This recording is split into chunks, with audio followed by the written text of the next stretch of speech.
Selamat datang. Anda pernah dengarkan soal ide bahwa yang terpenting itu adalah ucapan terakhir seseorang? Seolah-olah ada satu kalimat sakti, semacam tiket emas, yang kalau diucapkan sesaat sebelum meninggal, bisa menghapus semuanya dan menjamin akhir yang baik. Nah, Anda mengirimkan kami beberapa potongan ayat dari Al-Quran dan pada dasarnya bertanya, benar nggak sih konsep tiket emas ini? Apakah Al-Quran sendiri memvalidasi gagasan ini? Misi kita hari ini adalah membongkar sumber-sumber yang Anda berikan untuk melihat apa yang sebenarnya dikatakan teks-teks ini tentang iman seumur hidup versus pengakuan iman di detik-detik terakhir. Mari kita mulai. Oke, untuk memulai, ada satu ayat yang Anda tandai dari surah Al-Mulk, ayat 2. Rasanya ini seperti pondasi untuk seluruh pembahasan. Ayatnya berbunyi, Allazi khalaqal mauta wal hayata, liyabluwakum ayyukum ahsanu amala. Uji kamu, siapa di antara kamu yang lebih baik amalnya? Langsung ke intinya ya. Jadi kerangka dasarnya jelas. Hidup dan mati ini adalah arena ujian. Tepat. Dan ada satu kata kunci di situ yang sering kali terlewat, yaitu ahsanu amala, amal yang terbaik.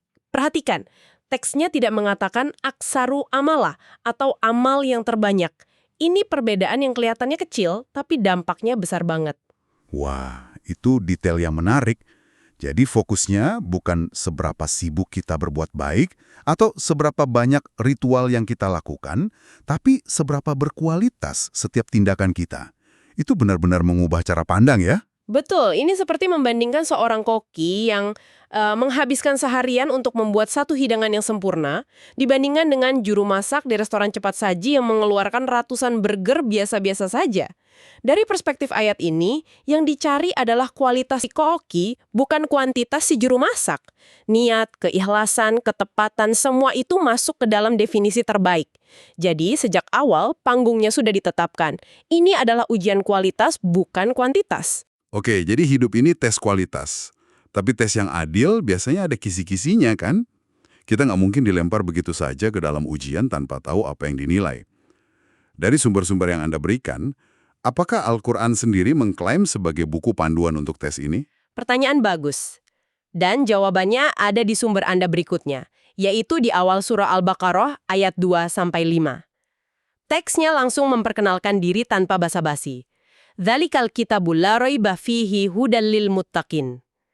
Kitab ini, Al-Quran, tidak ada keraguan padanya, petunjuk bagi mereka yang bertakwa. Jadi, ya, ia secara eksplisit mengklaim perannya sebagai buku petunjuk. Petunjuknya sudah jelas. Lalu ayat-ayat selanjutnya langsung mendefinisikan siapa itu al-muttaqin, atau orang yang bertakwa itu. Disebutkan kriterianya. Mereka yang beriman kepada yang gaib, mendirikan sholat, menafkahkan sebagian rezeki, dan beriman pada wahyu yang diturunkan. Ini seperti deskripsi peserta ujian yang ideal. Dan coba perhatikan polanya.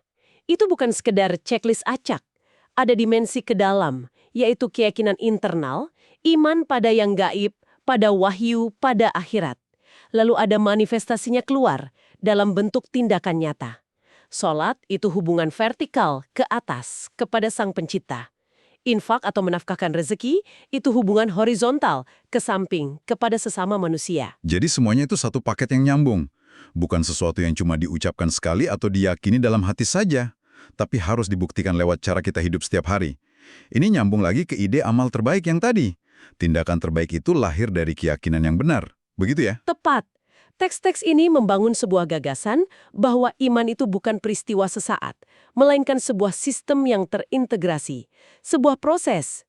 Ini penting kita pegang, karena ini akan menjadi kontras yang sangat tajam dengan ide tiket emas yang hanya butuh satu momen. Nah, ini bagian yang menurut saya paling seru dan paling relevan dengan pertanyaan awal Anda. Dari kerangka umum tadi, sumber kita menyajikan sebuah studi kasus. Dan ini bukan studi kasus biasa, levelnya dramatis dan taruhannya tinggi banget.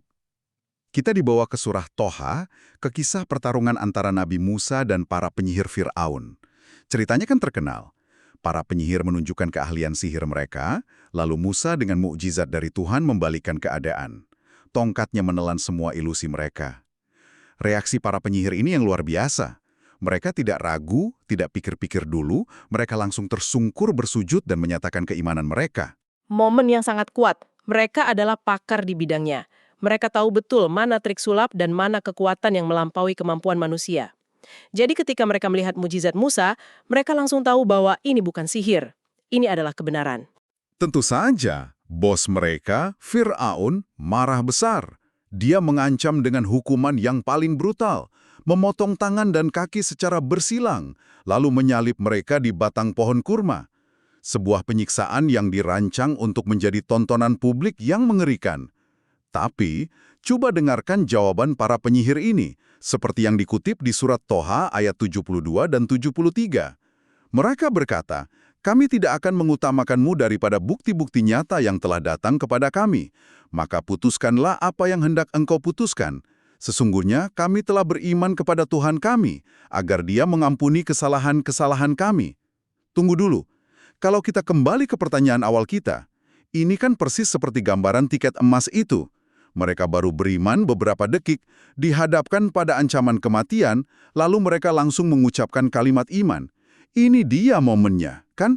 Bukankah ini contoh sempurna dari seseorang yang mendapatkan keselamatan di detik-detik terakhir? Di permukaan kelihatannya begitu, tapi disinilah letak kunci perbedaannya, dan ini sangat krusial. Kalau kita bedah lebih dalam, ucapan mereka itu punya tujuan yang 180 derajat berbeda dari konsep tiket emas yang kita bayangkan. Maksudnya? Gini, seseorang yang mencari tiket emas biasanya mengucapkan kalimat iman untuk menghindari konsekuensi buruk. Misalnya, seseorang dirancang kematian berharap dengan mengucapkannya ia bisa lolos dari siksa neraka. Tujuannya adalah untuk menyelamatkan diri. Sekarang lihat para penyihir itu. Apakah ucapan "kami telah beriman" menyelamatkan mereka dari hukuman Fir'aun? Justru sebaliknya, ucapan itulah yang menyegel nasib mereka. Kalau mereka diam saja atau pura-pura kalah, mungkin mereka masih bisa selamat. Tapi dengan terang-terangan menyatakan iman kepada Tuhannya Musa di depan Fir'aun, mereka pasti mati. Tepat sekali. Pernyataan iman mereka bukan untuk menghindari bahaya. Justru pernyataan iman itulah yang mengundang dan mengunci hukuman mati atas diri mereka. Mereka tidak memilih iman untuk hidup lebih lama di dunia. Mereka memilih iman dan kebenaran dengan kesadaran penuh bahwa pilihan itu akan mengakhiri hidup mereka di dunia. Keimanan mereka divalidasi seketika itu juga dengan kesediaan mereka untuk menanggung harga tertinggi, nyawa mereka. Poin yang kuat banget. Jadi ada perbedaan fundamental antara ucapan yang membawa Anda ke dalam bahaya demi sebuah kebenaran dengan ucapan yang Anda harap akan mengeluarkan Anda dari bahaya. Yang satu adalah puncak dari keyakinan, yang satu lagi bisa jadi hanya strategi untuk bertahan hidup. Beda sekali. Disorot oleh teks ini. Bukan soal timing pengucapannya, tapi soal bobot, kesinceran, dan konsekuensi di balik ucapan itu. Iman mereka menjadi amal terbaik dalam konteks ujian hidup mereka saat itu karena mereka mempertaruhkan segalanya demi iman tersebut. Logikanya, kalau pilihannya sekontras itu, antara iman yang membuatmu berani mati dengan ucapan yang tujuannya cuma menyelamatkan diri, hasil akhirnya juga pasti hitam putih kan? Sumber-sumber Anda juga membahas ini secara gamblang. Kita beralih ke surah Al-Kahfi. Benar. Setelah membahas premis, panduan, dan studi kasus, teks-teks ini kemudian menyajikan kesimpulannya, yaitu hasil akhir dari ujian tersebut. Dan di surah Al-Kahfi, gambarannya dibuat sangat kontras, hampir seperti dua lukisan yang diletakkan bersebelahan. Di ayat 29, teks ini menggambarkan nasib bagi mereka yang memilih untuk ingkar. Dikatakan, Inna a'tadna lidzolimina naron ahata bihim suradiquha. Sesungguhnya kami telah menyediakan bagi orang-orang zolim itu neraka yang gejolaknya mengepung mereka. Sebuah gambaran yang sangat jelas tentang kepungan api. Lalu, tanpa jeda, di ayat 30 dan 31, pemandangannya langsung berbalik total. Disajikan kontrasnya. Innalladzina amanu wa amilus solihati, inna la nudhi'u ajra man ahsana amala. Ulaika lahum jannatu adnin. Sungguh, mereka yang beriman dan mengerjakan kebajikan, kami benar-benar tidak akan menyia-nyiakan pahala orang yang mengerjakan perbuatan yang baik itu. Mereka itulah yang memperoleh surga Aden, dan seterusnya dengan deskripsi kenikmatan. Kontrasnya tidak bisa lebih jelas lagi. Dan perhatikan lagi frasa yang digunakan di ayat tentang surga. Ganjaran itu diberikan kepada siapa? Alladzina amanu wa amilus solihati. Mereka yang beriman dan mengerjakan kebajikan. Lagi-lagi, kedua elemen itu, iman di dalam dan amal di luar, disebutkan dalam satu tarikan napas.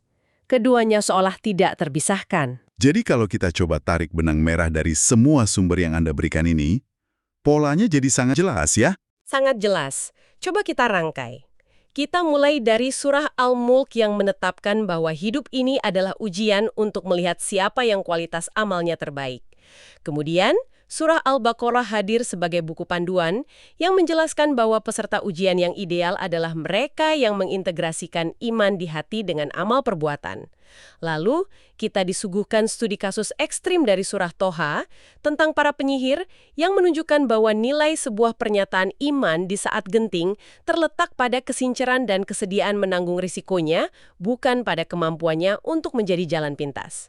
Dan akhirnya, surah Al-Kahfi menutup semuanya dengan menegaskan bahwa ada sistem konsekuensi yang pasti.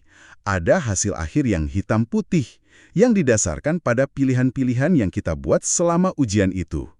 Jadi semua ayat ini kayaknya ngomongin hal yang sama dari sudut pandang berbeda. Ini soal integritas dan proses, bukan soal trik di menit terakhir.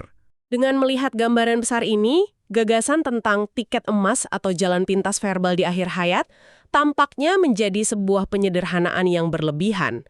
Teks-teks ini menyajikan pesan yang jauh lebih dalam tentang kualitas, substansi, dan integritas dari perjalanan iman itu sendiri. Jadi, setelah kita bongkar semua ini, apa artinya bagi kita? Pesannya tampaknya sangat jelas. Dari sumber-sumber yang Anda berikan, fokusnya bukanlah tentang menemukan celah atau jalan pintas di detik-detik terakhir kehidupan. Sebaliknya, ini adalah tentang sebuah perjalanan. Perjalanan hidup yang dilihat sebagai arena ujian, di mana kualitas amal menjadi tolok ukur utamanya, seperti yang kita lihat di surah Al-Mulk. Sebuah perjalanan yang tidak kita lalui dalam kegelapan, karena ada petunjuk yang jelas dalam Al-Quran, seperti yang dijelaskan di surah Al-Baqarah. Kita juga melihat contoh dramatis di mana iman diuji di bawah tekanan paling ekstrim, dan kesinceranlah yang menjadi pembeda utamanya, bukan sekedar kata-kata, seperti dalam kisah para penyihir Fir'aun. Dan akhirnya ada sebuah kepastian, sebuah janji akan hasil akhir yang setimpal dengan perjalanan yang telah ditempuh. Baik atau buruk seperti yang digambarkan dengan sangat kontras dalam surah Al-Kahfi. Ini adalah narasi yang utuh, dari premis hingga konsekuensi. Ini mungkin meninggalkan satu pertanyaan penting untuk Anda renungkan, yang muncul secara alami dari semua teks yang kita bahas. Sumber-sumber ini hampir di setiap contoh selalu mengikat kata iman dengan frasa amal soleh atau perbuatan baik. Keduanya seolah tak terpisahkan. Ganjaran surga di surah Al-Kahfi diberikan kepada mereka yang beriman dan beramal soleh. Keimanan para penyihir divalidasi oleh amal mereka, yaitu kesediaan mereka untuk mati. Jadi, pertanyaannya mungkin bukan lagi apakah ucapan terakhir itu penting. Tapi, apa yang memberi bobot pada ucapan terakhir itu? Apakah ucapan itu merupakan puncak sebuah kristalisasi dari kehidupan yang penuh dengan usaha, perjuangan, dan amal yang konsisten? Ataukah ucapan itu sekedar gema kosong di ruang hampa, terlepas dari jejak kehidupan yang telah ditinggalkan? Perspektif dari sumber-sumber yang kita gali hari ini tampaknya dengan kuat mengarah pada yang pertama. Ucapan itu menjadi bermakna karena ia adalah representasi dari sebuah amal kehidupan.